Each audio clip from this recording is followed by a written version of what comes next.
അല്ലാഹു പറയുന്ന ഫഹസിബതും അന്നമാ ഖലഖനാകും അബസാ, നിങ്ങളെ വെറുതെ അങ്ങ് പടച്ചതാണെന്ന് നിങ്ങൾ കരുതുന്നുണ്ടോ? നിങ്ങളെ വെറുതെ അങ്ങ് പടച്ചതാണെന്ന് നിങ്ങൾ കരുതുന്നുണ്ടോ? അല്ലാഹുവിന്റെ ഖുർആനിന്റെ ഭീഷണിയുടെ സ്വരമാണ്. കഷ്ടപ്പെടണം പ്രിയപ്പെട്ടവരെ, ത്യാഗം ചെയ്യണം സഹോദരങ്ങളെ. അല്ലാഹുവിന്റെ റസൂൽ പറയുന്ന സർവ്വ മനുഷ്യരെയും അല്ലാഹു പടച്ചതമ്പുരാ ലോകത്തിരുന്ന് മരണപ്പെടുത്തിയിട്ട്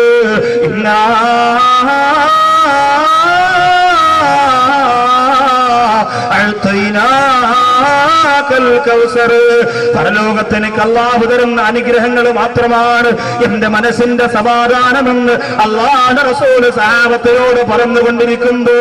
പുന്നാര നബി തങ്ങൾ പറയുന്നു, പരലോകം തുടങ്ങുന്നത് എന്നിലൂടെയാണ് പരലോകം തുടങ്ങുന്നത്.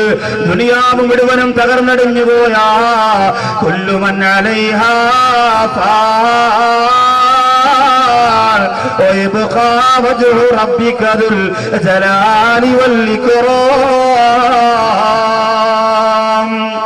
എല്ലാ വസ്തുക്കളും അല്ലാഹു ഒഴിച്ച് സർവ്വതും തകർന്നു പോകുന്ന ഒരു ലോകം. അത് കഴിഞ്ഞിട്ട് അല്ലാഹുവിന്റെ റസൂൽ പറയുന്നു, അന അവ്വലു മൻ യുബ്അസു യൗമൽ ഖിയാമ, ആദ്യമായി എഴുന്നേൽപ്പിക്കുന്നത് എന്നെയാണെന്ന് നബിയുനാ മുഹമ്മദ് മുസ്തഫ സ്വല്ലല്ലാഹു അലൈഹി വസല്ലം അല്ലാഹുവിന്റെ റസൂലിനെ വിളിച്ചുകൊണ്ടെത്തുകയാണ്. പരലോകത്തേക്ക് നമ്മൾ എത്തുകയാണ്. അല്ലാഹുവിന്റെ റസൂലിനെ ഭൂമി എങ്ങനെ തരിശു ഭൂമിയായി സർവ്വതും തകർന്നടിഞ്ഞ് ഒരു ബോൾ ഉരുട്ടിയാൽ ഇതിന്റെ അങ്ങേത്തലയ്ക്ക് പോയി നിൽക്കുന്ന രീതിയിൽ നിരപ്പായി കിടക്കുമ്പോ എവിടെയാണ് അല്ലാഹുവിന്റെ റസൂല് കിടക്കുന്നത്? പരിശോധന നടത്തുമ്പോൾ ആദ്യം കാണുന്ന പ്രകാശമുള്ള സ്ഥലമേതാ? സുബ്ഹാനല്ലാഹ്, ആ പുണ്യസ്ഥലത്ത് മരിച്ചവരെ നിങ്ങളെത്ര ഭാഗ്യവാന്മാരാണ്. ആ മനോഹരമായ സ്ഥലത്തടക്കം ചെയ്യപ്പെട്ടിരിക്കുന്നവരെ നിങ്ങളെത്ര ഭാഗ്യവാന്മാരാണ്. അല്ലാഹുവേ, ബാഫഖീതങ്ങൾ ഉൾപ്പെടെയുള്ള ഒരുപാട് മഹാരന്മാര് അല്ലാഹുവിന്റെ റസൂലിന്റെ ചാരത്ത് കിടക്കുമ്പോൾ സുബ്ഹാനല്ലാഹ്, ആ പുണ്യഭൂമി ഒന്ന് കാണാനെങ്കിലുമുള്ള ഭാഗ്യം നിങ്ങൾക്ക് തരണേ അല്ലാഹ്. അല്ലാഹുവിന്റെ റസൂൽ പറയും, ആദ്യമായിട്ട് ഞാനാണ് എഴുന്നേൽക്കുന്നത്. അല്ലാഹുവിന്റെ അനുമതിയോട് എഴുന്നേൽക്കണമെന്ന് പറയുമ്പോൾ ജിബ്രീൽ അലൈഹിസ്സലാത്തു വസ്സലാമാണ് വന്ന് അല്ലാഹുവിന്റെ ഹബീബിനെ വിളിച്ചുണർത്തുന്നത്. ആദ്യമായിട്ട് ചോദിച്ച ചോദ്യം എന്തെന്നറിയോ? അയിന ഉമ്മത്തി യാ ജിബ്രീൽ,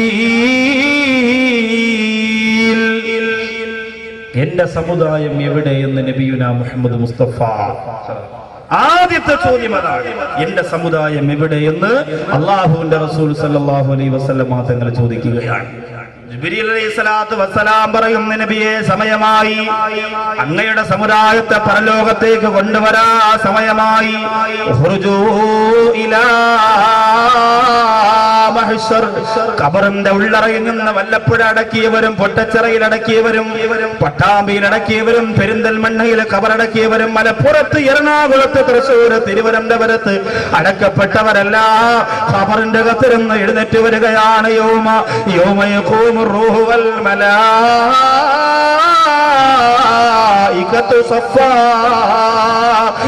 സഫാഹി, മനുഷ്യരും അതുപോലെ മലക്കുകളും അല്ലാഹുവിന്റെ ജിന്ന വർഗ്ഗങ്ങളെല്ലാം നിരനിരയായി നിൽക്കുകയാണ്.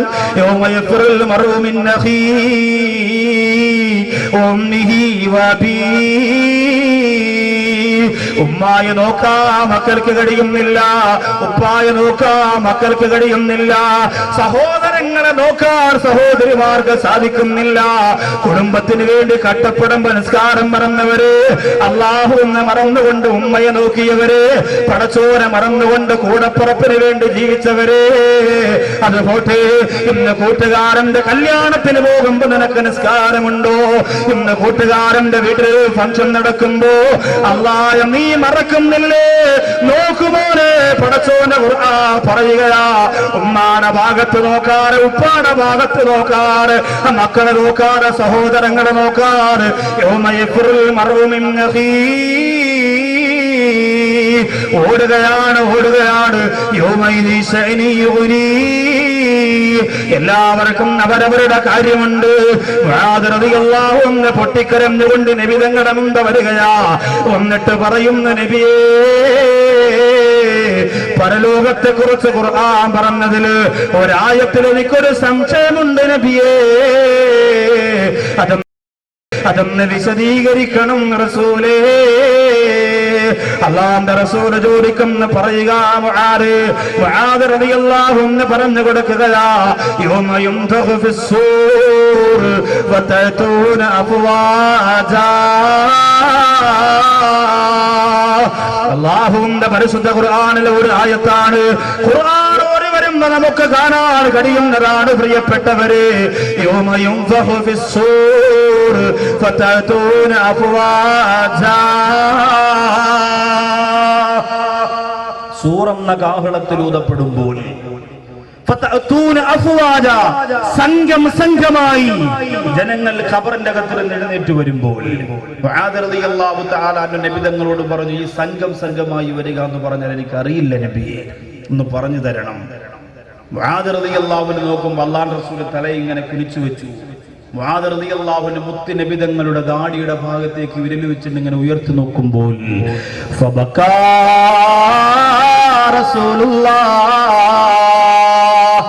അല്ലാഹുവിന്റെ റസൂൽ പൊട്ടിക്കരയുകയാണ്.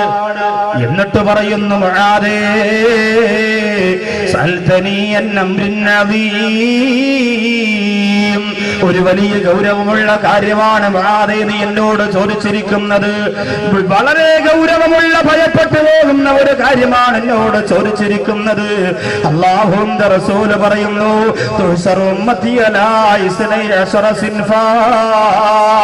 ഖബറിന്റെ അകത്തുന്ന പരലോകത്തേക്ക് മനുഷ്യർ എഴുന്നേറ്റ് വരുമ്പോ 12 വിഭാഗമായി വരുന്നതാണ് മുആദ്. വല്ലപ്പുഴയിലെ ചെമ്മൻകുടിയിൽ വന്ന ഉമ്മമാരെ പാരിതോഷികം വാങ്ങാൻ വേണ്ടി കടന്നു ചെല്ലുകയാ. അല്ലാഹുവിന്റെ കോടതിയിൽ പരലോകത്തെ പാരിതോഷികം വാങ്ങാ ഖബറിന്റെ അകത്തിലും എഴുന്നേറ്റ് ചെല്ലുന്ന ചെമ്മൻകുടിയിലെ ഉമ്മ. അല്ലാഹുവിന്റെ റസൂൽ പറയുന്ന 12 വിഭാഗമായിട്ടാണ് എഴുന്നേറ്റ് വരുന്നത്. അല്ലാഹുവിന്റെ ഹബീബ് പറയുന്ന മുആദേ അതിൽ 11 വിഭാഗവും നരകത്തിലാണ് മുആദേ. അതിൽ 11 വിഭാഗവും നരകത്തിലാ, അവർക്ക് സ്വർഗമില്ല മുആദേ, സ്വർഗമില്ല.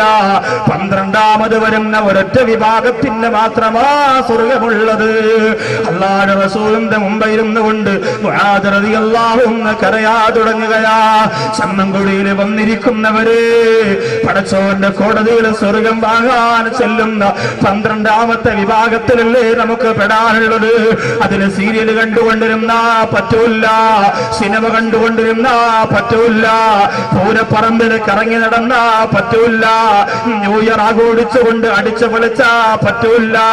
എന്റെ പ്രിയപ്പെട്ട സമുദായമേ, 12ാമത്തെ വിഭാഗത്തിലേക്ക് പറയുന്നതിന് മുമ്പ് ആ 11 വിഭാഗങ്ങളെ ചുരുങ്ങിയ സമയം കൊണ്ട് ഞാൻ ഒന്ന് വിശദീകരിക്കുകയാ. വിശദീകരിച്ച് തീർക്കാൻ സാധ്യമല്ലെന്നറിയാ, എന്നാലും ഒരു ശ്രമം നടത്തുകയാ. വല്ലപ്പുഴയിലെ ചെമ്മൻകുഴിയിൽ ഞാനെന്ന് വന്നാലും ആവേശത്തോടെ ഓടിയെത്തുന്ന ചെറുപ്പക്കാരാ, ഈ വിശാലമായ ഗ്രൗണ്ട് പോലും നിറയ്ക്കാൻ പാകത്തിൽ ഓടിയെത്തിയ പ്രിയപ്പെട്ട മുസ്ലിങ്ങളെ മനസ്സ് വെക്കുക, ഒരിക്കലും ഈ 11 വിഭാഗത്തിൽ പെടാൻ പാടില്ല. മുആദ് റളിയല്ലാഹു അൻഹു കരഞ്ഞുകൊണ്ട് പറയുകയാ, നബിയേ അവിടുന്ന് ഒന്ന് വിശദീകരിച്ച് തരണം റസൂലേ. ആരൊക്കെയാണ് ആ വിഭാഗങ്ങളെന്ന് പറയണം നബിയേ. അല്ലാഹുവിന്റെ റസൂൽ പറഞ്ഞു കൊടുക്കുകയാ, 1ാമത്തെ വിഭാഗമാരാ. അല്ലാഹുവിന്റെ റസൂൽ പറഞ്ഞു കൊടുക്കുന്നു, അതേ ഖബറിന്റെ അകത്തിരുന്ന് ഒരു വിഭാഗം എഴുന്നേറ്റ് വരികയാ. ലൈസ ലഹും യദാനി വലാ റിജ്ലാ, അവർക്ക് 2 കൈകളില്ല, അവർക്ക് 2 കാലുകളില്ല.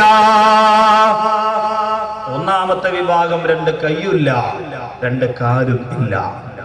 അല്ലാഹുവിന്റെ കോടതിയിൽ ഖബറിന്റെ അകത്ത് എഴുന്നേറ്റ് വരുന്ന 1ാമത്തെ വിഭാഗം 2 കൈയും അവർക്കില്ല, 2 കാലുകളും ഇല്ല.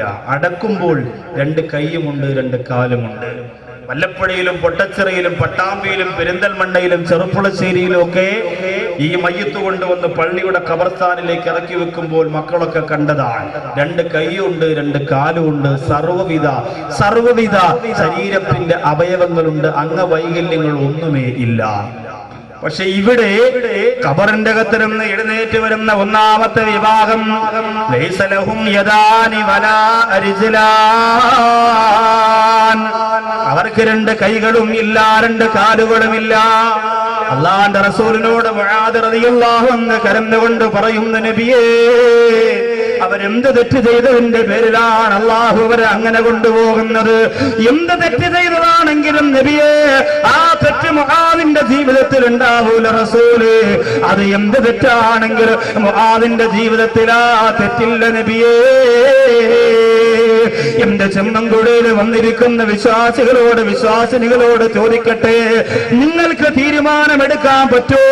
ഈ മനോഹരമായ വിജ്ഞാന കയ്യിലിരുന്നു കൊണ്ട് അല്ലാഹുവേ, ആ തെറ്റ് എന്ത് തെറ്റാണെങ്കിലും ഞങ്ങൾ ഇന്ന് മുതൽ ചെയ്യൂല അല്ലാഹ്. തീരുമാനം എടുക്കാൻ പറ്റുമോ?